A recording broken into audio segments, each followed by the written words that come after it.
நம்மளோடு கூட இருக்கிற தேவன். ஆமென். அவர் எல்லா மத்தியிலும் அவர் நம்மளோடு வாசம் செய்கிற தேவனா இருக்கிறார்.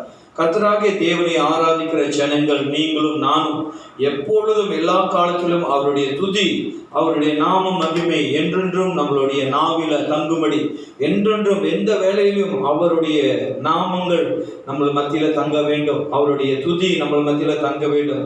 அவருடைய வார்த்தை நம்ம மத்தியில தங்க வேண்டும். அவர் நம்மளுக்கு எல்லா விதத்திலும் அவர் மீட்பரும் அவர் இரட்சகருமா இருக்கிறார். ஹல்லேலூயா.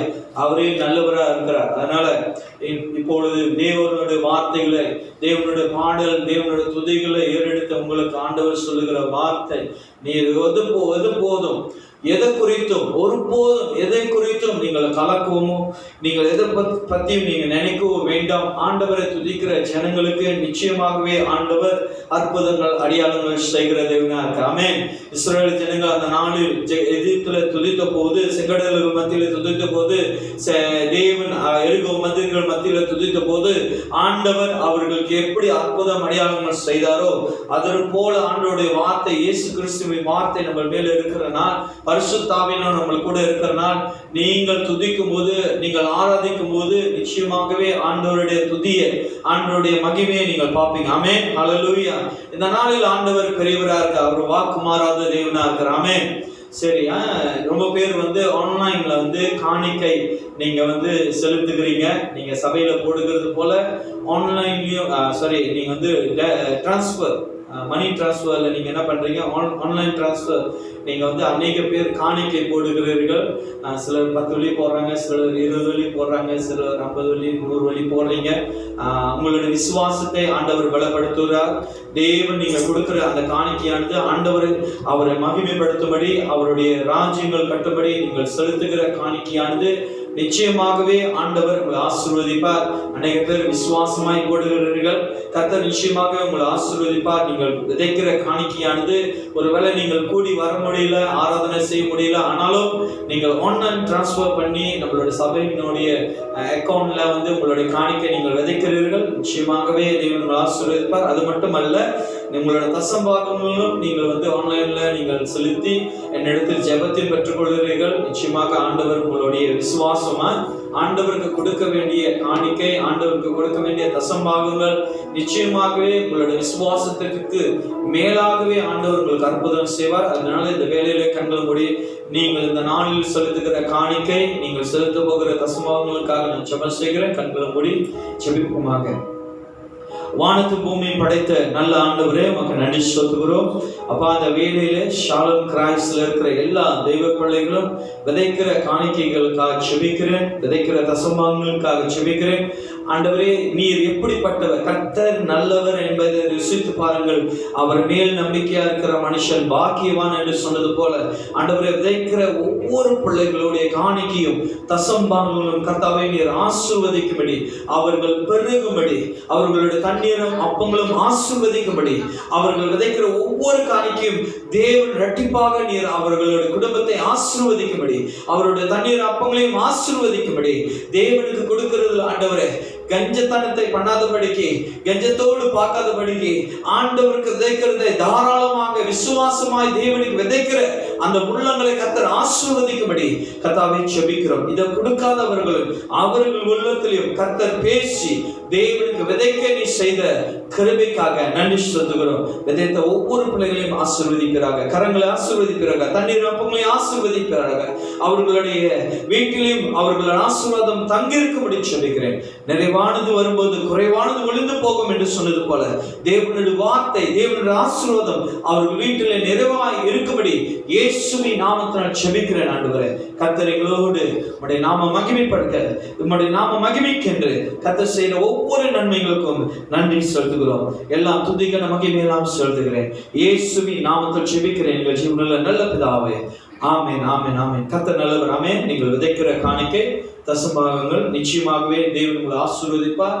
அநேக பேர் நீங்கள் விதைக்கிறீங்க, உங்களோட விதைகளை கர்த்தர் ஏற்று அதன் பிரகாரமாய் கர்த்தர் உங்களை ஆசீர்வதிப்பாராக. ஆமென். இந்த நாளில் தேவனுடைய வார்த்தைகளுக்கு நம்ம போவோமாக. நீங்கள் நல்லா கவனமா கேட்டுக்கொள்ளுங்கள். இன்னைக்குள்ள வார்த்தையானது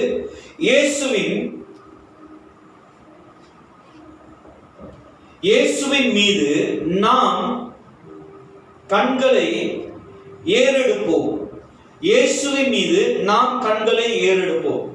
ஏன் இந்த வசனத்தை இந்த விதமான தலைப்புகள் மத்தியில நம்ம போகிறோம்னு சொன்னா, இயேசுவின் மீது நாம் கண்களை ஏறெடுப்போம். ஏன் அப்படின்னு சொன்னா, இன்னைக்கு அநேக பேர் என்ன பண்ணுகிறாங்க, பூமிக்குரிய, பூமியில காணப்படுகிற, பூமியில நடைபெறுகிற, பூமியில பேசப்படுகிற, பூமியில வருகிற காரியத்தை குறித்து தான் நம்மளுடைய சிந்தை எப்படி இருக்கு, அதன் மேலதான் நோக்கமா இருக்கு. அதன் மேலதான் நம்ம என்ன பண்ணுகிறோம், பேசுகிறோம், சிந்திக்கிறோம். ஆனா இன்னைக்குள்ள வார்த்தையானது, இயேசுவின் மீது நாம் கண்களை ஏறெடுப்போம். இயேசுவின் மீது நாம் கண்களை ஏறெடுப்போம். பாருங்க, நம்ம இந்த பூமியில வாழ்ந்தாலும் அநேக பேர் சொல்றாங்க, நம்ம இந்த பூமியில தான் வாழ்கிறோம், நம்ம இந்த பூமியில தானே கடந்து போகிறோம், இந்த பூமியில தானே நிறைய காரியங்களை நம்ம ஃபேஸ் பண்ண வேண்டியதா இருக்கு, எப்படி நம்ம இயேசுவின் மீது பார்ப்போம் அப்படின்னு சொன்னீங்கன்னா, வசனம் சொல்லுகிறது, ஆண்டவருடைய சத்தியமானது சகல ஜனங்களையும் விடுதலையாக்கி தேவ நாம மகிமைக்கென்று நம்மளை நடத்தப்படுவார். தேவ நாமம் நம் மகிமைக்கென்று நீங்கள் நானும் நடத்தப்படுவோம். ஏன் சொன்னா, சத்தியத்தை அறிவீர்கள், சத்தியம் உங்களை விடுதலையாக்கும் என்று தேவனுடைய வார்த்தை சொல்லுகிறது. அப்ப நீங்களும் நானும் இந்த பூமிக்குரிய காரியங்களை சிந்திக்கும் போது, பூமிக்குள்ள காரியங்களை யோசிக்கும் போது, பூமியில சிந்தைகள் மத்தியில தான் வாழுவோம். அப்ப உங்களையும் என்னையும் விடுதலை ஆக்க வேண்டும் என்று சொன்னால், நீங்களும் நானும் வேறு பிடிக்க வேண்டும் என்று சொன்னால், நீங்களும் நானும் முற்றிலுமான ஜெயம் பெற வேண்டும் சொன்னால், இயேசுவின் மீது நாம் கண்களை ஏறெடுக்க வேண்டும், ஏறெடுக்கப்பட வேண்டும். நம்ம இயேசுவை பார்க்கணும், ஆண்டவருடைய வார்த்தையை பார்க்கணும். அவர் எப்படிப்பட்ட காரியங்கள், எப்படிப்பட்ட சூழ்நிலைகள்ல அவரு கடந்து போனார் என்று சொல்லி நீங்கள் நானும் அவரை பார்க்கும்போது, வருகிற எல்லா காரியம் அவர் எப்படி ஜெயம் கொண்டாரோ, அவர் எப்படி ஜெயித்தாரோ, அதே போல நீங்களும் நானும் நிச்சயமாகவே ஆண்டவருடைய வார்த்தையினால், விசுவாசத்தினால், தேவனுடைய வல்லமையினால் நீங்களும் நானும் விடுதலை ஆகுவோம். ஆமென். அதனால ஆண்டவருடைய வார்த்தை சொல்லுகிறது, இயேசுவின் மீது நாம் கண்களை ஏறெடுப்போம். அல்லேலூயா. என்னோட சேர்ந்து எடுத்துக்கொள்ளுங்க, எபிரேயர் 12ஆம் அதிகாரம். எபிரேயர் 12ஆம் அதிகாரம். அல்லேலூயா. கர்த்தர் நல்லவர், கர்த்தர் நல்லவர் என்பதை ருசித்து பாருங்கள். அவர் மேல் நம்பிக்கையா இருக்கிற மனுஷன் பாக்கியவான். ஆமென். நீங்கள் கர்த்தரை நம்ப வேண்டும். நீங்க மனுஷரை நம்ப வேண்டாம். நீங்க பணத்தை நம்ப வேண்டாம். நீங்கள் சூழ்நிலைகளை நம்ப வேண்டாம். காணப்படுகிற பேச்சுகளை நம்ப வேண்டாம். இன்னைக்கு ஒரு திட்டங்கள் வரும், நாளைக்கு ஒரு திட்டங்கள் வரும், நாளைக்கு ஒரு ஆபத்தான ஒரு விஷயங்கள் வரும், செய்திகள் வரும். ஆனா இதெல்லாம் நீங்கள் எவ்வளவுதான் பார்த்தாலும் ஆண்டவர் மேல் நம்பிக்கை வைக்க வேண்டும். அதான் வசனம் சொல்லுகிறது, கர்த்தர் மேல் நம்பிக்கையா இருக்க வேண்டும். இங்கே எபிரேயர் 12ஆம் அதிகாரம் 1வது வசனத்திலிருந்து 3வது வசனம் வரைக்கும் வாசிப்போமாக. இந்த எபிரேயர் நீங்க பாத்தீங்கன்னா, பவுல் இப்படியாக அவர் எழுதப்படுகிற வார்த்தைகளை நீங்கள் பார்ப்போமாக. எபிரேயர் 12ஆம் அதிகாரம் 1லிருந்து 3 வரைக்கும் வாசிப்போம். ஆகையால் எபிரேயர் English Hebrew 12, Hebrew chapter 12 verse 1 to 3. எபிரேயர் 12ஆம் அதிகாரம் 1வது வசனத்திலிருந்து 3வது வசனம். Hebrew இங்கிலீஷ்ல Hebrew chapter 12 verse 1 to 3. எல்லாம் எடுத்துருப்பீங்கன்னு சொல்லி விசுவாசிக்கிறேன். நல்ல கவனமா கேளுங்க. வார்த்தை உங்களை விடுதலை ஆக்கும். நான் உங்களை விடுதலை ஆக்க முடியாது. வார்த்தை ஒண்டிதான், வசனம் ஒண்டிதான் உங்களை விடுதலை ஆக்க முடியும். அல்லேலூயா. வீட்டில் அமர்ந்திருக்கிற நீங்களா கைகளை உயர்த்தி சொல்லுங்க, ஆமென், அல்லேலூயான்னு சொல்லி ஆண்டவரை மகிமைப்படுத்துங்க. அல்லேலூயா. கர்த்தர் நல்லவர். ஆமென். அவர் கிருபை என்றும் உள்ளது. கர்த்தர் நல்லவர். அல்லேலூயா. ஆண்டவரை மகிமைப்படுத்துங்க. உங்க வீட்டுல தேவ பிரசன்னம் இறங்கும். வீட்டுல பிரசன்னம் இல்லைன்னு நினைக்காதீங்க. பிரசன்னமே இல்ல பாசர்னு. நீ தேவனை உயர்த்தி, ஆண்டவரே உம்முடைய நாமம் வாழ்க, ஆண்டவரே உம்முடைய நாமம் மகிமையாவதாக, ஹல்லேலூயா என்று துதிகள் நீங்க சொல்லும்போது தேவனுடைய பிரசன்னம் உங்கள் வீட்டில் இறங்கும். ஆமென். சரியா? சரி, வார்த்தைகளுக்கு போவோமாக. ஆகையால் மேகம் போன்ற இத்தனை திரளான சாட்சிகள் நம்மை சூழ்ந்து கொண்டிருக்க, பாரமான யாவற்றையும் நம்மை சுற்றி நெருங்கி நிற்கிற பாவத்தையும் தள்ளிவிட்டு விசுவாசத்தை துவக்குகிற விசுவாசத்தை துவக்குகிறவரும் முடிக்கிறவருமாய் இருக்கிற இயேசுவை நோக்கி நமக்கு நியமித்திருக்கிற ஓட்டத்தில் பொறுமையோடு ஓடு. அப்புறம் ஓட கடவோம். அவர் தமக்கு முன் வைத்திருந்த சந்தோஷத்தின் பொருட்டு அவமானத்தை எண்ணாமல் சிலுவையை சகித்து தேவனுடைய சிங்காசனத்தில் வலது பரிசுத்தில் வீற்றிருக்கிறார். ஆகையால் நீங்கள் இளைப்புள்ளவர்களாய் உங்கள் ஆத்துமாக்களை சோர்ந்து போகாதபடிக்கு தமக்கு விரோதமாய் பாவிகளாய் செய்யப்பட்ட இவ்விதமான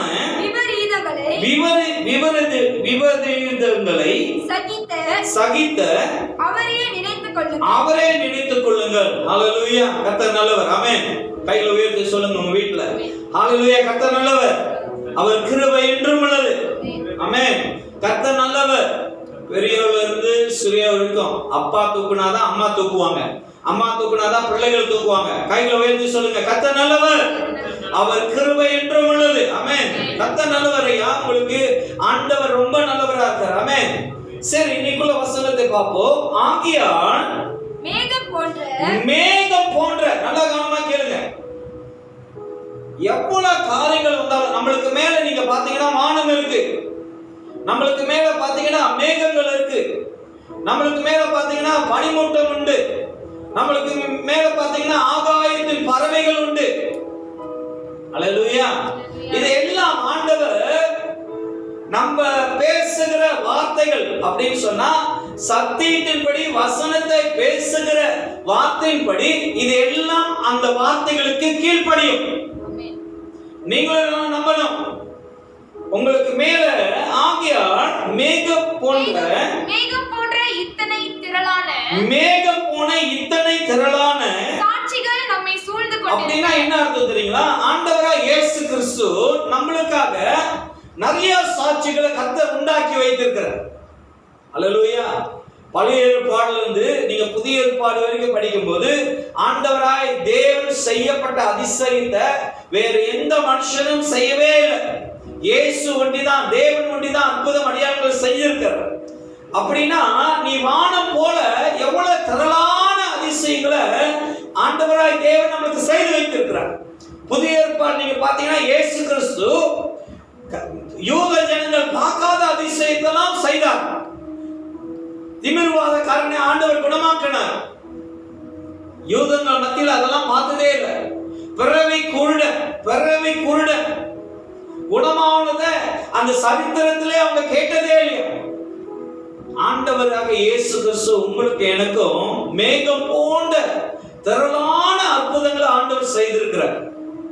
அந்த அற்புதங்களை, அந்த அதிசயங்களை, அந்த விதமான வல்லமையான வார்த்தைகளை நம்பும் போது நிச்சயமாகவே ஆண்டவராக இயேசு கிறிஸ்துவினுடைய மகிமையை நீங்கள் அடைவீர்கள். தேவனுடைய அற்புதங்களை நீங்க பார்ப்பீங்க. இங்க வசனம் அதான் சொல்லுகிறது. ஆகையால் மேகம் போன்ற இத்தனை திரளான சாட்சிகள் நம்மை சூழ்ந்து கொண்டிருக்கிறது. பாருங்க, வசனம் சொல்றதா நம்மளை சூழ்ந்து இருக்கான். ஆனா நீங்க உங்களுக்குள்ள என்ன சூழ்ந்து இருக்கு ஆராயுங்க. உங்களுக்குள்ள எந்த வார்த்தை சூழ்ந்து இருக்கு? மனுஷன் பேசப்படுகிறதா? மனுஷன் சொல்லப்படுகிறதா? சிலவங்க இன்னும் உலக பிரகாரமா தான் சிந்திச்சுக்கிட்டு பேசிக்கிட்டே இருக்கிற. வசனம் சொல்லுது, எதை நீ விதைக்கிற, எதை நீ பேசுற, நீ எதை நினைக்கிற, நீ எதை சொல்ற, அதான் அவனுக்கு வரும். ஏன் சொன்னா ஆண்டவர் நம் நாவில் அதிகாரங்களை கொடுத்து வைக்கிறார். மரணமும் ஜீவனும் நாவில் அதிகாரத்தில் உண்டு. வாட் இஸ் சோ, எதை நீ விதைக்கிற, எதை நீ சொல்லுகிற, எதை நீ பேசுகிற. நேற்று தினத்துல என்னோட மகன் என்னை பார்த்து சொன்னான். நான் டக்குனு அவர் முன்னுக்கு அச்சிட்டேன். பாப்பா, கொரோனா அப்படின்னு நான் சொன்னேன், we are never under border of corona. நம்ம கொரோனாவுக்கு கீழே வாழலையா, நம்ம இயேசுக்கு கீழே வாழுகிறோம். You must say, நீ சொல்லு, நாங்க இயேசுக்கு கீழே தான் வாழ்கிறோம், இயேசு ரத்தத்துக்கு கீழே தான் இருக்கிறோம், இயேசுவோட ரத்தத்துக்கு மட்டும்தான் நாங்கள் கழுவப்பட்டு இருக்கிறோம், கொரோனாக்கு அல்ல. இன்னைக்கு ரொம்ப பேர் என்ன பண்றாங்க தெரியுங்களா, சூழ்நிலைகளை பார்க்கும் போது, சூழ்நிலைகளை வருகிறத கேட்கும் போது இவர்களுக்கும் எங்கே வந்துருமா என்று சொல்லி பயப்படுகிறார்கள். ஆண்டவர் சொல்லுகிறாரு, தெளிந்த புத்தி, தெளிந்த ஆவி, தெளிந்த ஆவி உடையவர்களா இருக்க வேண்டும். நீங்க இங்க வசனம் சொல்லுது, ஆகையால் மேகம் போன்ற இத்தனை திரளான சாட்சிகளை நம்மை சூழ்ந்து கொண்டிருக்கு. You must search. நீ ஆராய், உன்னை சூழ்ந்து இருக்கிறது என்னது, இன்னைக்கு உங்களை சூழ்ந்து இருக்கிற காரியங்கள் என்னது, எந்த சூழ்நிலைகள் மத்தியில் நீங்கள் நின்று கொண்டிருக்கீங்க. ஐயா, பழைய ஏற்பாடு நீங்க பார்க்கும்போது சாத்ராக், மேஷாக், அபேத்நேகோ அக்கினியின் மத்தியில அவங்க சூழ்ந்து இருக்கும் போது அவங்க தேவனை ஒன்றுதான் பார்த்தாங்க. இன்னைக்கு நம்ம வாழ்க்கையில எந்த சூழ்நிலைகள்ல நீங்க தள்ளப்பட்டிருந்தாலும் நீங்கள் ஆண்டவருடைய நாமம் மட்டும்தான் நீங்க பார்க்க வேண்டும், ஆண்டவருடைய நாமத்தை மட்டும்தான் உயர்த்தப்பட வேண்டும். நீ சூழ்நிலைகளை கண்டு, அங்க இருக்கிற வேதனைகளை கண்டு, அங்க காணப்படுகிற உபத்திரங்களை கண்டு நீ சோர்ந்து போகக்கூடாது. ஆண்டவர் என்னை நிச்சயமாகவே விடுவிப்பார். தேவகுமாரன் விடுதலையாக்கினால் மெய்யாகவே விடுதலையாகும், நான் விடுதலை ஆகுவேன். You must say that. நீ அதை சொல்ல கற்றுக்கொள், அதை நீ பேச கற்றுக்கொள். ஏன் சொன்னா, தேவகுமாரன் உனக்காக மரித்து உனக்காக 3ஆம் நாள் உயிர்த்தெழுந்தார். அந்த சாட்சி உன்னை சுத்தி இருக்கு. இந்த வசனங்கள் அதான் போட்டிருக்கு. எபிரேயர் 12ஆம் அதிகாரம் 1வது வசனத்துல எப்படியாக போட்டிருக்கு, ஆகையால் மேகம் போன்ற இத்தனை திரளான சாட்சிகள் நம்மை சூழ்ந்து கொண்டிருக்க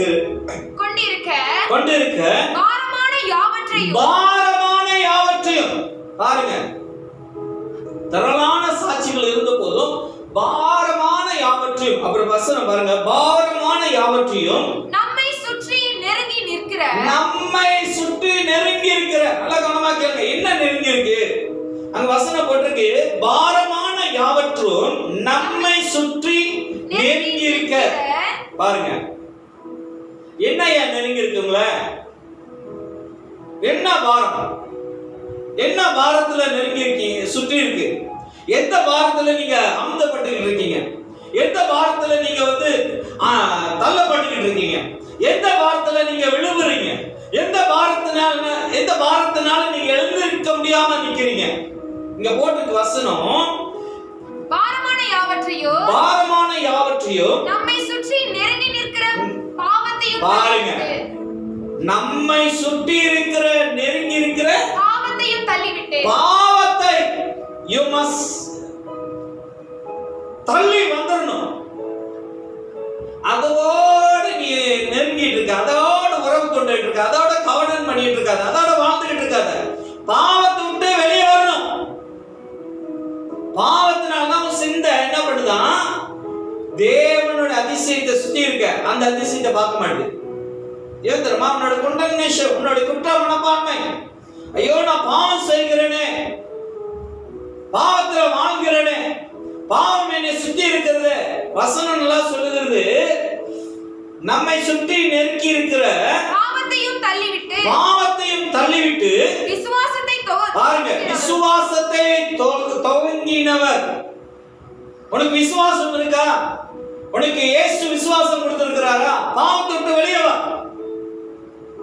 அப்பதான் தேவனோட அதிசயத்தை நீ பார்ப்ப. தேவன் திரளான அதிசயங்களை உன்னை சுத்தி வைத்திருக்கிறார்.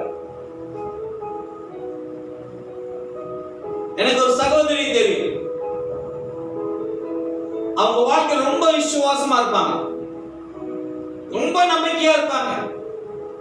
அவங்க பிள்ளைகள் மேலே நம்பிக்கையை காட்டிலும், அவங்களோட கணவன் நம்பிக்கையை காட்டிலும் தேவன் மேல அவங்க நம்பிக்கையா இருப்பாங்க. சில நேரத்தில் அவங்களுக்கு ஏமாற்றம் வருகிறது போல போல இருக்கும். ஆனாலும் அவங்க என்ன சொல்லுவாங்கன்னா, நான் கர்த்தரை நம்பி இருக்கிறேன் பாஸ்டர், நான் ஆண்டவரை நம்பி இருக்கிறேன். நிச்சயமாக ஆண்டவர் இந்த குறுக்கு பாதையில போறவங்க இவங்க எல்லாத்தையும் தேவன் மனம் திரும்பி கொண்டு வருவார், தேவன் திருத்தி கொண்டு வருவார். The faith, நீ விசுவாசி, கர்த்தர் அவருடைய நாம மகிமைக்கென்று அவர்கள் எல்லாத்தையும் மாத்துவார். அந்த சகோதரி அவ்வளவு விசுவாசமா சொல்லுவாங்க. வேதத்துல ஒரு மனுஷனை நீங்க பாத்தீங்கன்னா, ஆபிரகாமுக்கு ஈசாக்கு ஆண்டவர் கொடுத்தது 95வது வயதுல, 100வது வயதுல, மன்னிக்கணும், 100வது வயதுல ஆபிரகாமுக்கு ஈசாக்க தேவன் கொடுத்தது மட்டுமல்ல, அப்புறம் போய் ஈசாக்கிட்ட சொல்றாரு, எனக்கு பலியிடு, ஈசாக்கு எனக்கு பலியிடு. விசுவாசிக்கணும்யா. அவன் கர்த்தரை விசுவாசி இருந்தான், தேவனை விசுவாசி இருந்தான். இன்னைக்கு நம்மளோட விசுவாசம் ஆண்டவர் மேல இருக்க வேண்டும். உன் பாவத்து மேல அல்ல, உன்னை நெருக்கி இருக்கிற உபத்திரத்தின் மேல அல்ல, உனக்கு உண்டாகி வருகிற பலவிதமான போராட்டத்தின் மேல அல்ல, தேவனை நம்பி இருக்க வேண்டும். உன் பிள்ளைகள் வழி விலகி போறாங்களா, ஆண்டவர்கிட்ட ஜெபி. நீ புலம்பாத, செவுத்துக்கிட்டையும் உன் கணவன்கிட்டையும் பாஸ்டர்கிட்டையும் புலம்பாத, தேவன் மேல நம்பிக்கை வை, ஆண்டவர்கிட்ட ஜெபி. கர்த்தர் அவர் வழிகளை செம்மைப்படுத்தி கர்த்தர் மாற்றுவார். அவர்தான் சொல்றாரு, நானே வழியும் சத்தியமும் ஜீவனும் என்று சொல்றாரு. அந்த தேவனை நீ தொழுது கொள்ளும் போது, அந்த தேவனை ஆராதிக்கும் போது உன்னுடைய குடும்பத்தை தேவன் சரிப்படுத்தி கொண்டு வருவார். உன் பிள்ளைகளுடைய காரியங்கள் எல்லாத்தையும் கர்த்தர் மாற்றுவார். இன்னைக்கு நெருக்குகிற காரியத்தை கண்டு கவலைப்படாதீங்க. அந்த பாவத்தை குறித்து நீங்க ஏன் நம்புறீங்க, ஏன் விசுவாசிக்கிறீங்க, அதை விட்டு வெளியே வாங்க. வசனம் சொல்லுகிறது, பாரமான யாவற்றையும் நம்மை சுற்றி நெருங்கி இருக்கு. வசனமே சொல்லுது. ஐயா, நம்ம கொஞ்சம் தான் துளுத்திருப்போம், கொஞ்சம் தான் ஆண்டவருக்காக எழுதுவோம், கொஞ்சம் தான் ஆண்டவருக்காக செய்வோம்னு சொல்லி மொத்த அடிய வைப்போம்.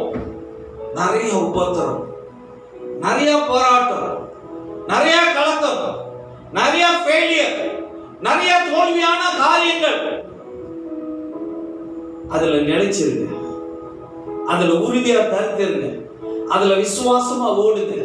அதுல தேவன் நிச்சயமாக அவரோட மகிமை காண்பேன் என்று சொல்லி விசுவாசமா நீ நிற்கும் போது, கர்த்தர் அந்த தோல்விகள் மத்தியிலும், அந்த பாடுகள் மத்தியிலும், அந்த கண்ணீர் மத்தியிலும் கர்த்தருடைய மகிமை நீ காண்பாய். வசனம் அதான் சொல்லுது, கர்த்தரை நம்புகிறவன் ஒருபோதும் கெட்டு போவதில்லை, அவன் நித்திய ஜீவனை அடையும்படி இவ்வளவாக ஆண்டவர் அன்பு கூர்ந்திருக்கிறார். அல்லேலூயா. அப்ப நம்ம வாழ்க்கையில வசனம் சொல்லுகிறது, பாரமான யாவற்றையும் நம்மை சுற்றி நெருங்கி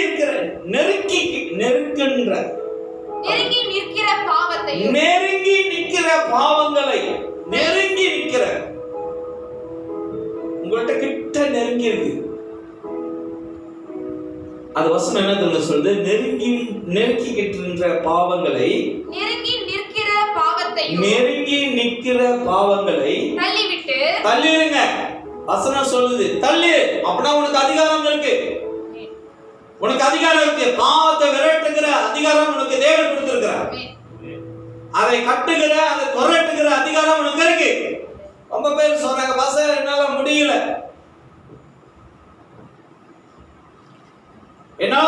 பாவத்தை விரட்ட முடியல. ஆண்டவர் அதிகாரம் கொடுத்திருக்கிறாயா? தேவன் உனக்கு அந்த வல்லமையை கொடுத்திருக்கார். நீ துரட்டு. இயேசுவின் நாமத்தினால இப்படிப்பட்ட பாவமே என்னை விட்டு விலகி போ அப்படின்னு சொல்லி பாரு, விட்டு ஓடி போ. அல்லேலூயா. நீ சொல்லும் போது உனக்கு சுத்தி இருக்கிற பாவங்கள் உன்னை விட்டு விலகி ஓடும். அது கோபமா இருக்கலாம், கோபம், அக்ரி, ஒருவேளை கண்டெம்னேஷன், குற்ற மனப்பான்மையா இருக்கலாம், ஒருவேளை நீங்க எல்லாத்துக்கும் கவலைப்படுறவங்களா இருக்கலாம், ஒருவேளை எல்லாத்துக்கும் அவிசுவாசமா எண்ணுகிறவர்களா இருக்கலாம். நீ ஜெபி. அவிசுவாசத்தை கொண்டு வர பிசாசே, நீ இயேசுவின் நாமத்தை கட்டிந்து கொள்கிற, என்னை விட்டு விலகி போ. அல்லேலூயா. என்னை விட்டு விலகி போ. இன்னைக்கு நீங்களும் நானும் ஆண்டவரை நம்ப வேண்டும், விசுவாசத்தோடு. You must have a faith. உனக்கு விசுவாசம் வேண்டும் தேவன் மேல. அதனால வசனம் சொல்லுகிறது, நீங்க நம்மை சுற்றி நெருங்கி நிற்கிற பாவத்தையும் தள்ளிவிட்டு பாருங்க, பாவத்தை நீங்க தள்ளி விட்டுட்டீங்கன்னா, பாவத்தை விட்டு நீங்க விலகிட்டீங்கன்னா, பாவத்தை நீங்க விரட்டிட்டீங்கன்னா, வசனம் அடுத்தது சொல்லுது பாருங்க, விசுவாசத்தை துவக்குகிறவரும். பாருங்க, நீ பாவத்தை துரட்டுனாதான் நீ விசுவாசத்தை பார்ப்ப. உனக்கு விசுவாசத்தை துவக்குகிறவர், வசனம் சொல்லுது விசுவாசத்தை துவக்குகிறவரும். அப்படின்னா யாரு அந்த விசுவாசத்தை நம்மளுக்கு கொடுக்கிறது? யார் அந்த விசுவாசத்தை நம்மளுக்கு போதிக்கிறது? நம்மளுக்கு அந்த விசுவாசம் என்கிற அதிகாரத்தை கொடுத்தவர் யாரு? ஆண்டவராகிய இயேசு கிறிஸ்து நம்மளுக்கு அந்த விசுவாசத்தை கொடுத்திருக்கிறார். வசனம் தெளிவாகப்பட்டிருக்கு, விசுவாசத்தை துவக்குகிறவரும் முடிக்கிறவருமாய் இருக்கிற. விசுவாசத்தை ஆரம்பிக்கிறவரும் அவரே, முடிப்பவரும் அவரே, நீங்கள் அல்ல. நம்ம விசுவாசமா வரும், அப்புறம் காத்து போன பலூன் மாரி விசுவாசம் இல்லாம நிற்கும். ஐயா, உங்களுக்கு விசுவாசம் கொடுத்தது ஆண்டவர் இயேசு கிறிஸ்து. உங்களுக்கு ஆரம்பிக்கிறவரும் முடிக்கிறவரும் அவர்தான். அப்படின்னா ஒரு வரவேற்கும். நீ விசுவாசத்தோடு இருக்க வேண்டும், நீ விசுவாசத்தை காத்துக்கொள்ள வேண்டும். வசனம் சொல்லுது விசுவாசத்தை தொடக்குகிறவரும் முடிக்கிறவருமாய் இருக்கிற இயேசுவை நோக்கி. வசனம் பாருங்க சொல்லுது, விசுவாசத்தை துவக்குகிறவரும் முடிக்கிறவருமாய் இருக்கிற இயேசுவை நோக்கி. நீ இயேசுவை நோக்கணும், அப்பதான் உனக்கு விசுவாசம் கிடைக்கும். கீழே தேடிக்கிட்டு இருக்காதீங்க, கீழே பார்த்துக்கிட்டு இருக்காதீங்க, கீழே யோசிச்சுக்கிட்டு இருக்காதீங்க. இயேசுவை பாருங்க, இயேசுடைய செய்த அற்புத அடையாளங்களை பாருங்க, இயேசு சொன்ன சாட்சிகளை பாருங்க, இயேசு காண்பித்த ஊமைகளை பாருங்க, இயேசு சொன்ன பல வார்த்தைகளை விசுவாசித்து யோசிச்சு பாருங்க. இந்த வசனம் சொல்லுது இயேசுவை நோக்கி நமக்கு நியமித்திருக்கிற ஓட்டத்தை பாருங்க. சில ரன்னர் ஓடுறாங்கன்னு வச்சுங்களேன், சில ரன்னர் இந்த மாதிரி ஓடுறாங்க, ஓடுறாங்க, ஒலிம்பிக்ல ஓடுறாங்க. அவனோட கோட்டுல ஓடினாதான் அவன் வந்து பாஸ். அவன் கோட்டு விட்டு வேற கோட்டுல ஓட்டா அவன் ஓடுறதுக்கு தகுதி இல்லாதவன்.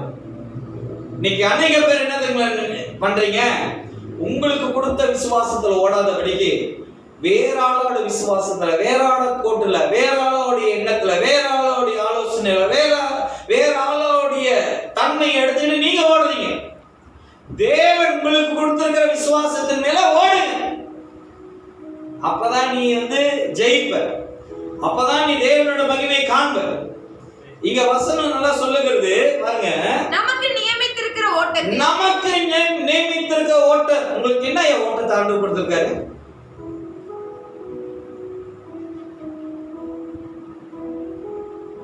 ரொம்ப பேர் வந்து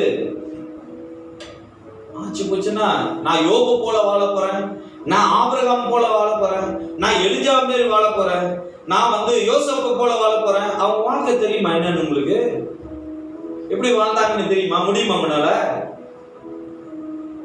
யோசேப்பு மாதிரி வாழணும்னா உங்களை கொண்டு போய் 3-4 இடத்துல விற்கணும்.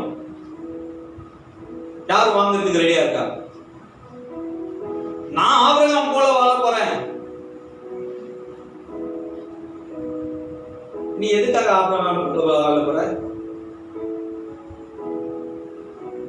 நான் தாவீது போல வாழ போறேன். அப்ப நான் சிங்கம் கரடியெல்லாம் அனுப்புறேன். நீ கிளி வாய, சிங்கம் வாய கிளி, கரடி வாய கிளி. அப்புறம் சவுல் வருவான், சவுல் ராஜா வருவான். அவன் கொடுக்குற டார்ச்சர்லாம் தாங்குவியா? இப்போ வர சின்ன சின்ன பிரச்சனையே உன்னால தாங்க முடியல. ஐயா, இந்த வசனம் நல்லா சொல்லப்படுகிறது. வசனம் கேளுங்க, வசனத்தை கேட்டு விடுதலை ஆகுங்க.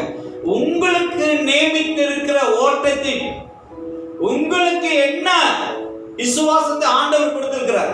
நீ எந்த ட்ராக்ல ஓடணும், நீ எந்த சத்தியத்துக்குள்ள ஓடணும், நீ எந்த வாக்கு தத்துவத்துல ஓடணும், நீ யாருக்குள்ள ஓடணும். ரொம்ப பேர் ஓடுறேன்னுவாங்க, ஆனா பரிசுத்த ஆவியில ஓட மாட்டாங்க. அவிசுவாசத்துல ஓடுவாங்க, சொந்த பலத்துல ஓடுவாங்க, சொந்த ஞானத்துல ஓடுவாங்க, சொந்த ஐடியா, சொந்த பிளான். எங்க தாத்தா ஓடுனாரு, எங்க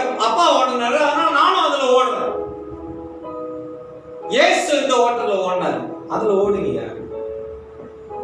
தேவன் என்ன உங்களுக்கு வைத்திருக்கிறார் அந்த விசுவாசத்தின் மேல ஓடுங்க. வசனம் சொல்லுகிறது, நமக்கு நியமித்திருக்கிற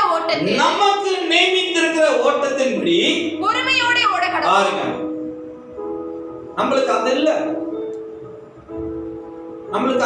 இன்னைக்கு விசுவாசிச்சானே இன்னைக்கே பார்த்துடணும். பொறுமையா ஓடுன்னு வசனம் சொல்லுது. பொறுமையா ஓடு. பொறுமை, நம்மளுக்கு அந்த பொறுமை இல்ல. பீஸா மாரி ஓட பண்ணா 10 நிமிஷத்துல வந்துடும். விசுவாசம் ஐயா தேவன் மேல இருக்கணுமே தவிர உன்னோட சொந்த புத்தியின் மேல இல்ல விசுவாசம். உன்னோட கற்பனை ரொம்ப பேர் கற்பனை பண்ணுவாங்களே, அது அல்ல விசுவாசம். இப்ப நீ கற்பனை பண்ற, நானும் கற்பனை பண்றேன், உன் மேல பெரிய ஒரு இடி விழுந்து அப்படியே போடணும், அது நியாயமா? உன் மேல பெரிய பாறங்கள் விழுவணும், நான் கற்பனை பண்றேன். நான் இப்படி கற்பனை பண்றேன், உன் கனவை உன் மேல இடிகளை தூக்கி மண்டையில போடணும், அது நடந்தா எப்படி இருக்கும்? ஐயா, உன்னோட கற்பனையின் படி விசுவாசம் அல்ல. உன்னோட விசுவாசம் சத்திய வசனத்தின் படி இருக்கணும். தேவன் போதிக்கிற போதனையின் படி, அந்த வார்த்தையின் படி இருக்க வேண்டும் விசுவாசம். அதனாலதான் ஆண்டவர் சொல்றாரு, உனக்கு நியமித்திருக்கிற ஓட்டத்தில் பொறுமையோட ஓட கடவுள். பொறுமையாய் ஓடு. சில நேரங்கள்ல சில சோதனைகள் வரும். இதே தானியலுக்கு அந்த தேசத்துல ஒரு சோதனை வரலன்னு வச்சுங்களேன், அந்த பொச்சொல்லிய வணங்கணும், இவன் 3 வேளை ஆராதிக்கிறான்னு சொல்லி போய் கம்ப்ளைண்ட் பண்ணலன்னா அவன் பலப்பட்டிருக்க மாட்டான். நம்மளுக்கு சில நேரத்துல வரும், சில நேரத்துல தேடி வரும், சில நேரத்துல தானாவே வரும், சில நேரத்துல நீயா தேடிக்குவ. அப்புறம் ஐயோ கால் வலிக்குது, ஐயோ கை வலிக்குது, நீயே தேடிக்குவ. அது தேடி போகாது, நீயே டோபிள்ல தட்டி போய் தேடி எனக்கு வா அப்படின்னு தேடிக்குவ. அப்பயும் பாஸ்டர் சொல்லுவேன், ஐயா இந்த மாதிரிலாம் போகாதீங்க, இந்த மாதிரிலாம் செய்யாதீங்க, இந்த மாதிரிலாம் பழக்கம் வேண்டாமோ. அன்னைக்கு ஒரு சகோதரர் அப்படிதான் வந்தார். நான் சொன்னேன், கவனமா இருயா, கவனமா இரு, பாவத்தொட்டு விலகு,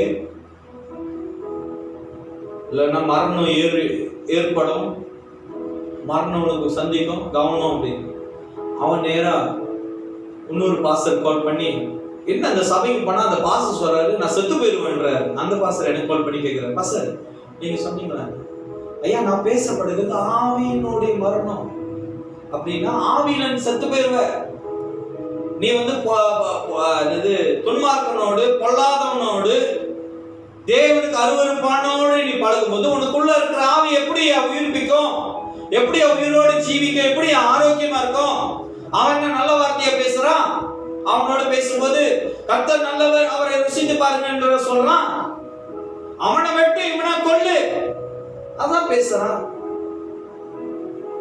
இன்னைக்கு சபைக்கு வரும்போது தேவ ஊழியக்காரங்க உங்ககிட்ட பேசுற வார்த்தை, உன்னுடைய ஆவியில நீ கவனமா இரு, உன்னோட தீர்மானத்துல எப்பயும் சிந்தித்து கவனமா இரு. வசனம் சொல்லுது, மனிதனும் வெளியரங்கத்தை பார்க்கிறான், தேவனும் இருதயத்தை காண்கிறார்னா, உன்னை இருதயத்துல காணப்படுகிறதெல்லாம் ஆண்டவர் பேசுவார். அதை விட்டு விலகு. தேவன் சொல்லுகிற காரியத்தை கேட்டு அதுல விடுதலையாகும். அதனால சொல்லுது, ஓட்டத்துல நமக்கு நியமித்திருக்கிற ஓட்டத்தின்படி பொறுமையோடு ஓட கடவன். நீ பொறுமையா ஓடு. சிலவங்க நான் ரொம்ப அனுபவசாலி பாஸ்டர், நான் கண்ணெல்லாம் திறந்துட்டு ஓடணும்ல, கண்ணை மூடிக்கிட்டே ஓடுவேன், போய் பெரிய ஒரு பாதாளத்துக்கு விழுந்துருவேன். நான் விசுவாசத்தின் ஆபிரகாமை போல விசுவாசமா உள்ளவன், கண்ணை மூடிட்டு தான் ஓடுவேன். ஓடு, அங்க உனக்குன்னு ஒரு புலியை ஏற்படுத்தி வச்சிருப்பாரு, போய் தொப்புன்னு விழு. கண்ணை திறந்து ஓட வேண்டிய இடத்துல கண்ணை திறந்து ஓடு. ஜெபம் பண்ணி ஓட வேண்டிய இடத்துல ஜெபம் பண்ணி ஓடு. அந்நிய பாஷை பேச வேண்டிய இடத்துல அந்நிய பாஷை பேசு.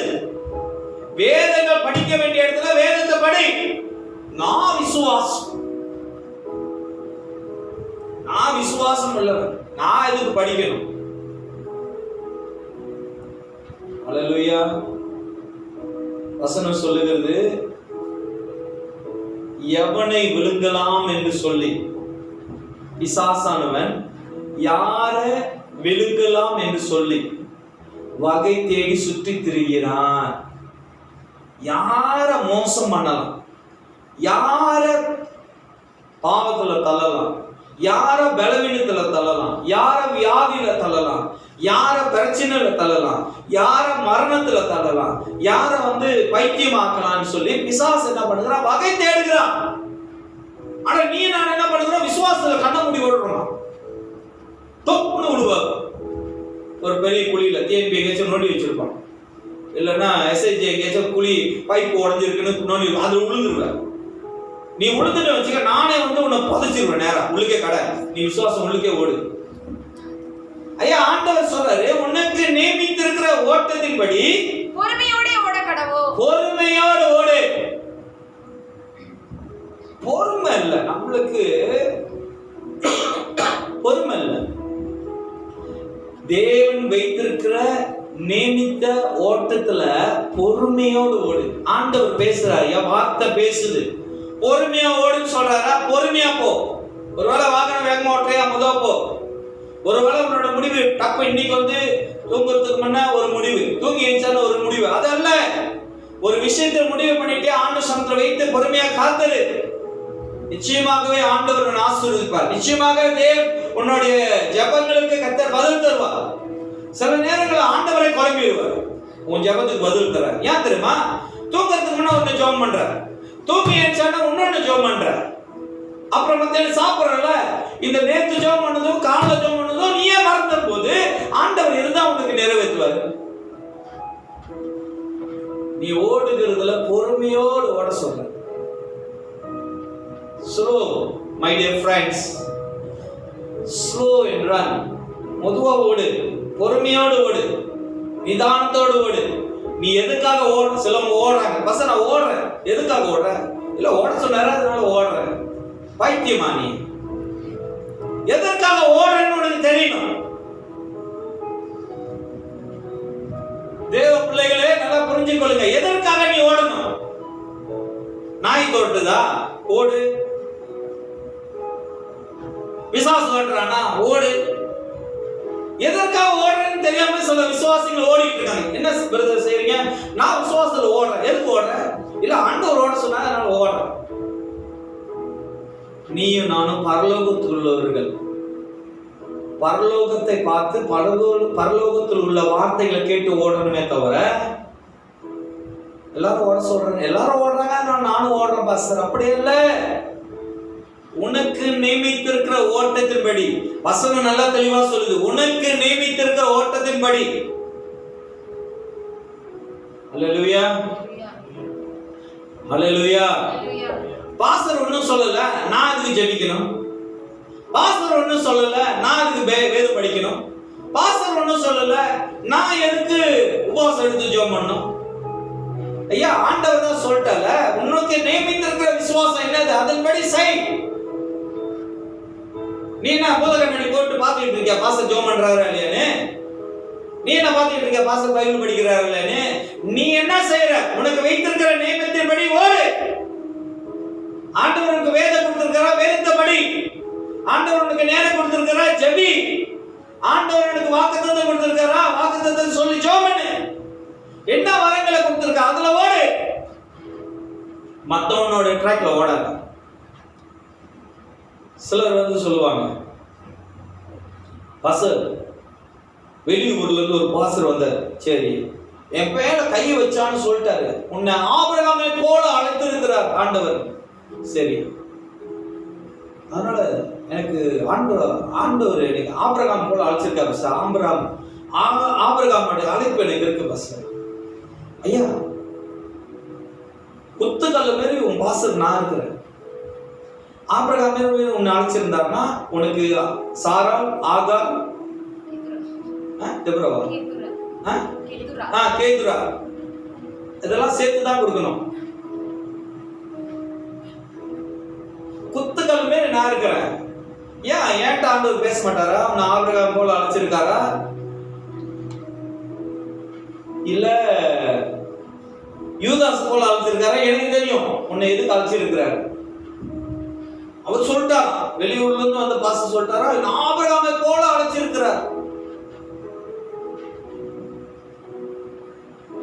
ஐயா நல்ல கவனமா கேளுங்க. ஆண்டவர் அவர் பிள்ளையாதான் உன்னை அழைச்சிருக்கிறார். அவரோட பிள்ளையாதான், அவரோட சாயலாதான் அழைச்சிருக்கிறார். ஆபிரகாமே இப்படி இப்படிலாம் போட்டு கற்பனை பண்ணிக்கிட்டு இமேஜின் பண்ணிக்கிட்டு இருக்காரு. ஆண்டவர் சொல்ல, உனக்கு நியமித்திருக்கிற ஓட்டத்தின் படி ஓடு. அது எப்படி ஓடு? பொறுமையா ஓடு. அப்புறம் அவர் தமக்கு முன் வைத்திருந்த சந்தோஷத்தின், பாருங்க, தமக்கு முன் தேவன் தமக்கு முன் வைத்திருந்த சந்தோஷத்தின் பொருட்டு அவமானத்தை எண்ணாமல், பாருங்க, ஆண்டவர் நம்மளுக்கு சந்தோஷத்தை வச்சிருக்கிறார். இயேசு அவமானத்தை பார்க்கல, அவர் வைத்திருக்கிற சந்தோஷத்தை தான் பார்த்தார். அவர் நம்மளுக்காக வைத்திருக்கிற ஆனந்தத்தை தான் தேவன் பார்த்தார். அவருக்கு கிடைத்த அவமானம், இன்னைக்கு நம்ம வாழ்க்கையில சின்ன ஒரு அவமானம் வரும், சின்ன ஒரு தலைக்குனிவு வரும், சின்ன ஒரு போராட்டம் வரும். இன்னும் உலகமே அழிஞ்ச மாரி முகத்துல அப்படியே காட்டுவாங்க. ஏன் பிரதர், ஏன் சிஸ்டர், உங்களுக்கு என்ன பாசம் தெரியும், எனக்கு இவ்வளவு பெரிய பிரச்சனை வந்துருச்சு. வசனம் சொல்லுகிறது, உலகத்துல உபத்திரம் உண்டு, திடன் கொள்ளுங்க, நான் உலகத்தை ஜெயித்தேன். திடன் கொள்ளுங்க. வசனம் ஒண்ணு சொல்லுது, தீமையை நன்மையாய் மாத்துகிற தேவன் நானே. அவமானத்தை கண்டு சோர்ந்துடாதீங்க. அந்த அவமானத்துக்கு வசனம் சொல்லுது, அவர் தமக்கு முன் வைத்திருந்த சந்தோஷத்தின் பொருட்டு அவமானத்தை எண்ணாமல் சிலுவையை சகித்து. இன்னைக்கு நல்ல கவனமா கேளுங்க. நீங்க ஆண்டவராய் இயேசு கிறிஸ்து எப்படி சிலுவையை சுமந்தார், அந்த கிறிஸ்து உங்களுக்குள்ள இருந்து நீ சுமந்து நடந்து சென்றுதான் ஆகணும். நீ அந்த இயேசுவை சுமந்துதான் ஆகணும். அவரோட வார்த்தையை நீ ஏற்றுக்கொண்டுதான் ஆகணும். அவருக்காக நிந்தை வருதா, அவருக்காக போராட்டம் வருதா, அவருக்காக அவமானம் வருதா, நீ ஏற்றுக்கொண்டு நட. சின்ன ஒரு போராட்டம் வரும், வீட்டுல சொல்லுவாங்க, இன்னைக்கு ஒரு நாள் ஜெபிக்காம பரவாயில்லையா, இந்த ஒரு காரியத்துக்கு ஆவாங்க இல்ல, என் தேவனாகிய கர்த்தரை நான் ஆராதிப்பேன். சாத்ராக் சொன்னாங்க, சாத்ரா மேஷா அபேத்நேகோ, அவர் என்னை விடுவிக்காமல் போனாலும் நீ ஆராதிக்கணும், நீ அவரை தொழுது கொள்ளணும். உன் மேல் அவருடைய அந்த சிலுவையின் பாடு எப்படி வந்தாலும் நீ ஏற்றுக்கொண்டு போகணும். வசனம் அதான் சொல்லுது. அவர் தமக்கு முன் வைத்திருந்த சந்தோஷத்தின் பொருட்டு அவமானத்தை எண்ணாமல் சிலுவையை சகித்து. இன்னைக்கு பிரச்சனை போராட்டம் வருதா, பாடு வருதா, சகித்துக் கொள்ளுங்க. இப்போ தாய் இருக்கிறாங்க, மாசமா இருக்கிறாங்க, கர்ப்பமா இருக்கிறாங்க, தான் பிள்ளை உதைக்குது, தான் பிள்ளை சில ஸ்ட்ரகிள் கொண்டு வருது, சில பசி எடுக்குது, சில அவங்களோட பேபியோட தலை அந்த தொப்புள் கொடியில சுத்திக்கிச்சுன்னா அவங்க தாய்க்கு அந்த பெயின் வரும். அதற்காக அந்த குழந்தைய வயிற்றுக்குள்ளேயே அவங்க கொல்லல, வயிற்றுக்குள்ள இருந்து இப்படிலாம் அடிக்கல, அவங்க தாங்குறாங்க, சுமக்குறாங்க. அதனால வருகிற என்ன சொல்றதுங்க, சிலுவையை சகித்து நீ சகிக்கணும். இயேசு உனக்காக எல்லாத்தையும் சுமந்தார், உனக்காக அவர் மீண்டும் வருவார்னு சொன்னா இப்ப காலத்துல காணப்படுகிற எல்லாத்தையும் அவமானித்து சகித்துக் கொள்ளு. சிலவங்களுக்கு சின்ன ஒரு ப்ராப்ளம் தானே, மொத்த டிசிஷன் என்ன தெரியுமா, தேவன் விட்டு ஓடிடுவாங்க. பேதுரு மேரி இயேசு பிடிச்சானா, பேதுரு இயேசுவ மறுதளிச்சா, சபிச்சா, இயேசு விட்டு ஓடினான். இன்னைக்கு சின்ன ஒரு ப்ராப்ளம் வரும், ஆனா அவங்களுக்கு அவ்வளவு நாளா ஆண்டவர் அந்த சபையில தேவன் ஆசீர்வதிச்சிருப்பாரு. அப்பெல்லாம் 32 பல்ல காட்டிட்டு இருப்பாங்க. ஆனா சின்ன ஒரு பிரச்சனை வந்தாலும் சபையை விட்டு ஓடுவாங்க, தேவனை விட்டு ஓடுவாங்க, ஊழியக்காரை விட்டு ஓடுவாங்க, சபையின் காணப்பட்ட ஊழியர்களை விட்டு ஓடுவாங்க. நீ நினைக்கிறியா நீ ஆண்டவரோட சிலுவை சுமக்கிறேன்னு சொல்லி? இல்ல, நீ ஆண்டவரோட சிலுவை சுமக்கிறனா, ஆண்டவரோட வார்த்தையை சுமக்கிறனா, இயேசுவை நீ சுமக்கிறனா, அந்த உபத்திர மத்தியிலும் பாடுகள் மத்தியிலும் நிலைத்திருக்கணும். இப்ப ஒரு குடும்பம், ஒரு கணவன் மனைவி கல்யாணம் பண்ணிட்டாங்க. திடீர்னு அந்த கணவனுக்கோ மனைவிக்கோ உடம்பு முடியாம போயிடுச்சு. அதனால அந்த கணவனோ இல்ல அந்த மனைவியோ இவனுக்கு உடம்பு முடியல அதனால இவனை விட்டு ஓடிடுவாங்களா? ஒருவேளை பிள்ளை பெக்குறாங்க தாய்மாரு, பிள்ளை ஒரு குறையா பிறந்துருச்சு, அதனால அந்த பிள்ளையை விட்டு விலகிடுவாங்களா? இல்லையே. ஆனா கிறிஸ்துவ வாழ்க்கையில மட்டும் எதுக்கு ஆண்டவரை விட்டு ஓடுறீங்க? எதுக்கு தேவன் மேல விசுவாசம் இல்லாம அதை சகித்து வாழ மாட்டீங்க? ஆண்டவர் தான் சொல்றாரு, நான் வருவேன் திரும்பி. அது ஏன் சகித்து வாழ முடியாது?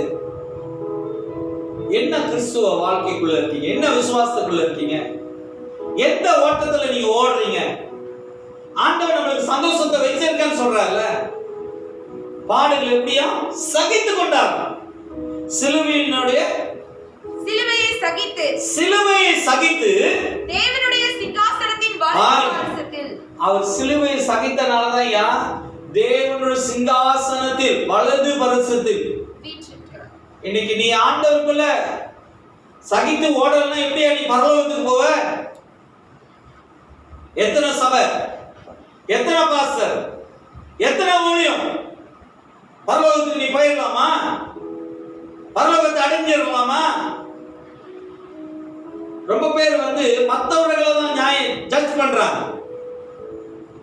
இன்னைக்கு ஒரு காரியத்தை சொல்றேன், நீங்க மற்றவங்களை கை நீட்டி பேசுறீங்கன்னா இந்த ஒரு விரல் தான் அவங்களை காட்டுது, மித்த 3 விரல் உன்னதான் காட்டுது. நீ சரியா, நீ ஒழுங்கா, நீ கரெக்டா இருக்கியா, நீ உன் பாதையில சரியா ஓடுறியா, சிலுவையினுடைய என்னது சிலுவையை சகித்து வாழ்றியா? ஆனா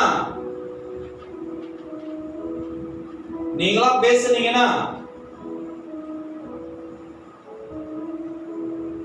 உள்ள வயிற்றுல இருக்கிற பிள்ளை கூட நம்பிடும். அந்த அளவுக்கு டைனமிக்கா பேசுவீங்க. ஆனா உங்களுடைய நடவடிக்கை, உங்களோட விசுவாசம் எப்படி? சரி, வாசிப்போமாக. அடுத்தது, தேவனுடைய சிங்காசனத்தின் வலது பரிசத்தில் வீற்றிருக்கிறார். தேவனுடைய வலது பரிசத்தில் வீற்றிருக்கிறார். அப்புறம் ஆகையால் நீங்கள்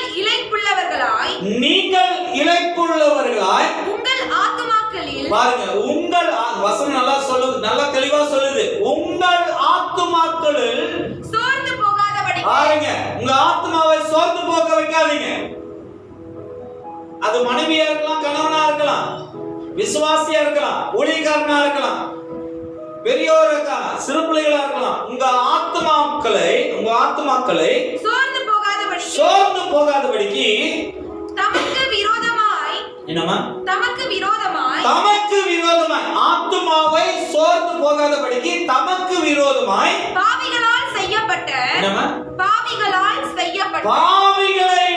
செய்யப்பட்ட இவ்விதமான விபரீதங்களை சகித்த அவரையே நினைத்துக் கொள்ளுங்கள். அவரே பாருங்க, இயேசுவோடு இருந்தாங்க, பாவிகளினால என்னவா? பாவிகளால் செய்யப்பட்ட இவ்விதமான விபரீதங்களை பாருங்க, இவ்விதமான விபரீதங்கள் அப்படின்னா அந்த சிலுவையோடைய தன்மை, அந்த மரத்தோட தன்மை பாவத்தின் அடையாளம். கிறிஸ்து இயேசு அந்த சிலுவையில தொங்கினது பாவத்துக்காக. இயேசு ஏற்றுக்கொண்டார். இன்னைக்கு பாவத்தின் மத்தியில் வரும்போது அதை விட்டு விலகு, அதை விட்டு ஓடு, அதை உன்னோட ஆத்மாவிலிருந்து காத்துக்கொள். அப்புறம் வாசிக்கலாம். இவ்விதமான விபரீதங்களை சகித்த அவரையே நினைத்துக் கொள்ளுங்கள். ஓகேங்களா? அவரே நினைத்துக் கொள்ளுங்க, அவரே நம்புங்க. கலாத்தியர் 2ஆம் அதிகாரம் 20வது வசனம் கடைசியாக வாசி முடித்திருவோம். கலாத்தியர் chapter 2 verse 20. கலாத்தியர் 2ஆம் அதிகாரம் 20வது வசனம். கிறிஸ்துவுடனே கூட பாருங்க, கிறிஸ்துவுடனே கூட சிலுவையில் அறையப்பட்டேன், சிலுவையில் அறையப்பட்டேன், ஆயினும் பிழைத்திருக்கிறேன். ஆயினும், பாருங்க, நீங்க பிழைத்திருக்கீங்க, நம்புங்க. நீங்க கிறிஸ்துவோடு அறையப்பட்டிருக்கீங்க. கிறிஸ்து உங்களுக்காக அறையப்பட்டிருக்கிறார். நீங்க அவர் நிமித்தம், அவருடைய நாமத்தின் நிமித்தம் நீங்க உயிர் தீர்க்கப்பட்டிருக்கீங்க, உயிரோட வந்திருக்கீங்க. ஆண்டவர் உங்களுக்கு உயிரை கொடுத்திருக்கிறார். ஆண்டவர் உங்களுக்கு புதிய ஜீவனை கொடுத்திருக்கிறார். ஆண்டவர் பரிசுத்தத்தை கொடுத்திருக்கிறார். உங்களுக்கு சுகத்தை கொடுத்திருக்கார். உங்களுக்கு விடுதலை கொடுத்திருக்கார். நீ எதை சொன்னாலும் உன்னோட வார்த்தை படி நடக்கும். ஆண்டவர் உனக்கு அந்த அதிகாரத்தை கொடுத்திருக்கிறார். வசனத்தை வாசிப்போமாக. கிறிஸ்துவுடனே கூட சிலுவையில் அறையப்பட்டேன், சிலுவையில் அறையப்பட்டேன், ஆயினும் பிழைத்திருக்கிறேன். இனி நான் அல்ல, இனி நான் அல்ல. நல்ல கவனமா அண்டர்லைன் பண்ணுங்க. இனி நான் அல்ல. கருப்புசாமி, குப்புசாமி, வெங்கடசாமி அப்படின்னு அதே பேசிக்கிட்டு இருக்காதீங்க. இனி நான் அல்ல. எப்பயும் பேசுங்க. இனி நான் அல்ல. வசனம் சொல்லுது. கலாத்தியர் 2:20. கிறிஸ்துவினுடனே சிலுவையில் அறையப்பட்டேன், ஆயினும் பிழைத்திருக்கிறேன். அதான் முதல்ல சொன்னல, கிறிஸ்துக்குள்ள நம்ம பிழைச்சிருக்கிறோம். அல்லேலூயா. கிறிஸ்துக்குள்ள நம்ம பிழைச்சிருக்கிறோம். கிறிஸ்து இல்லைன்னு சொன்னா நானும் உன்னை புதைச்ச இடத்துல புல்லு மறைஞ்சிருக்கும். நீ எப்பயோ போயிருப்ப, நீ எப்பயோ செத்து போயிருப்ப, எப்பயோ ஆக்சிடென்ட்ல போயிருப்ப, எப்பயோ வியாதியில போயிருப்ப, கல்யாணம் பண்ணி மறுநாள் செத்து போயிருப்ப. நீ கிறிஸ்துனாலதான் என் உயிரோடு இருக்கிற. ஆமென். அல்லேலூயா. கர்த்தருக்காக, ஆண்டவர்னாலதான் நீ உயிரோடு இருக்கிற. வசனம் சொல்லுது, கிறிஸ்துவுடனே கூட சிலுவையில் அறையப்பட்டேன், ஆயினும் பிழைத்திருக்கிறேன். இனி நான் அல்ல. எல்லாரும் அதையே சொல்லுங்க. இனி நான் அல்ல. வீட்டுல உட்கார்ந்திருக்கீங்க, சொல்லுங்க. இனி நான் அல்ல. அப்புறம் கிறிஸ்துவே எனக்குள் பிழைத்திருக்கிறார். அல்லேலூயா. இத சொல்ல மாட்டீங்க. வரும், ஆனா வராது. இத சொல்லுங்கயா. இனி நான் அல்ல, கிறிஸ்துவே எனக்குள் பிழைத்திருக்கிறார். நான் இப்பொழுது மாம்சத்தில் பிழைத்திருக்கிறதோ என்னில் அன்பு கூர்ந்து எனக்காக தம்மை தாமே ஒப்பு கொடுத்த தேவனுடைய குமாரனை பற்றும் விசுவாசத்தினாலே பிழைத்திருக்கிறேன். பிழைத்திருக்கீங்க. அல்லேலூயா. இனி நான் அல்ல, கிறிஸ்துவே எனக்குள் பிழைத்திருக்கிறார். அல்லேலூயா. இனி நான் அல்ல. சொல்லுங்க. பிரச்சனை வருதா, கண்ணீர் வருதா, போராட்டம் வருதா, பாடு வருதா, சொல்லுங்க. இனி நான் அல்ல, கிறிஸ்து எனக்குள் பிழைத்திருக்கிறார். கிறிஸ்து எனக்குள் ஜீவிக்கிறார். கிறிஸ்து என்னோடு வாழ்கிறார். கிறிஸ்து எனக்கு ஆதாயமா இருக்கிறார். கிறிஸ்து என்னுடைய நடத்துகிறார். கிறிஸ்து என்னோடு கூட இருக்கிறார். அல்லேலூயா. அப்படி சொல்லும்போது உங்க வாழ்க்கையில ஒரு மாற்றத்தை பார்ப்பீங்க. ரொம்ப பேரு ஒருவேளை மனைவி தவறிட்டானுங்கன்னா, ஒருவேளை கணவன் தவறிட்டா அவங்க வாழ்க்கை முடிஞ்சு போயிடுச்சுன்னு சொல்லி கம்பலேஷன் பண்ணிடுறாங்க, முடிவுக்கு வந்துடுறாங்க. ஐயா, வசனம் சொல்லுகிறது, நீ நான் அல்ல, கிறிஸ்து எனக்குள் பிழைத்திருக்கிறார். சொல்லுங்க. பிள்ளைங்களுக்கு கத்துக் கொடுங்க. இனி நான் அல்ல, கிறிஸ்து எங்களுக்கு பிழைத்திருக்கிறார். ஆண்டவர் உங்க கூட இருக்கிறார். அல்லேலூயா. ஒருவேளை உங்களோட சூழ்நிலைகள் கண்டு, உங்களோட சூழ்நிலைகள் முடிஞ்சிருச்சு அப்படின்னு சொல்லி ஒரு இறுதிக்கு வந்திருக்கலாம், ஒரு முடிவுக்கு வந்திருக்கலாம். வேற வழியே இல்லையே, வேற எந்த வாய்ப்பும் இல்லையே அப்படின்னு இருக்கலாம். இந்த வேளையில நீங்கள் உங்க இறுதியத்துல முழு உள்ளத்தோடு சொல்லுங்க, கிறிஸ்து, இனி நான் அல்ல, கிறிஸ்து எனக்குள் பிழைத்திருக்கிறார். ஆண்டவர் அங்க ஒரு வாசலை திறப்பார். இப்படி இஸ்ரேல் ஜனங்களுக்கு கானான் அடையும்படி ஆண்டவர் வாசல்களை திறந்தார். செங்கடல் பிளக்கப்பட்டதோ, எரிகோ மதில்கள் உடைக்கப்பட்டதோ, ஆண்டவர் மேக சம்பவம் அக்கினி சம்பவம் இருந்தாரோ, அதை போல கிறிஸ்து உங்களுக்குள்ள பிழைத்து கர்த்தர் உங்களுக்கு வழிகளை உண்டு பண்ணுவார். ஆமென், ஹல்லேலூயா. இந்த சிந்தையோட எல்லாரும் எழுதணுமா நம்ம திருவிழா ஆராதனைக்கு போவோமா? நன்றி தகப்பனே, நன்றி ராஜா, நன்றி சொல்லுகிறோம் ஆண்டவரே.